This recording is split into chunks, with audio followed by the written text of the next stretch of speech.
আলহামদুলিল্লাহ আলহামদুলিল্লাহ চলে আসলাম ঈদের নামাজ পড়তে। সকালবেলা ভোর 4টার দিকে আসছি, ফজরের নামাজ পড়ছি।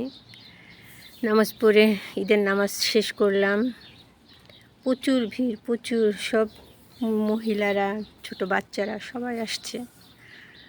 অনেক ভালো লাগলো, আদায় করলাম ঈদের নামাজ, ঈদ উল ফিতরের নামাজ আদায় করলাম। আল্লাহর কাছে লাখ লাখ শুকরিয়া দরবারে। আলহামদুলিল্লাহ। সবাইকে ঈদের শুভেচ্ছা, ঈদ মুবারক, ঈদ মুবারক। তো যাই হোক, নামাজ শেষ করে এখন বাসায় রওনা দিব। এখানে ছোট ছোট বাচ্চারা আছে, চকলেট, চিপস এক একজন এক একটা করে নিয়ে আসছে, সবাইকে গিফট দিচ্ছে। বাচ্চাদের হাদিয়া, এটাকে বলে গিফট না, বাংলায় বলে গিফট, এদেশে বলে হাদিয়া। নিয়ে আসে আর কি, ছোটো ছোটো বাচ্চাদের দেয়, বড়োদেরও দেয়, আমাকেও দিয়েছে চকলেট।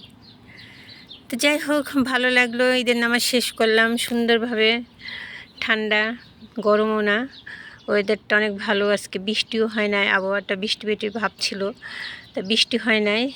ঠান্ডার ভিতরে নামাজটা শেষ করলাম। আলহামদুলিল্লাহ, আল্লাহর দরবারে লাখ লাখ শুকরিয়া করলাম। যাই হোক, ভিডিওটা ভালো লাগলে লাইক, শেয়ার, কমেন্ট করে দিবেন। তো সবাইকে ভালো থাকেন। আবার সবাইকে ঈদের শুভেচ্ছা, ঈদ মুবারক, টাটা, বাই বাই।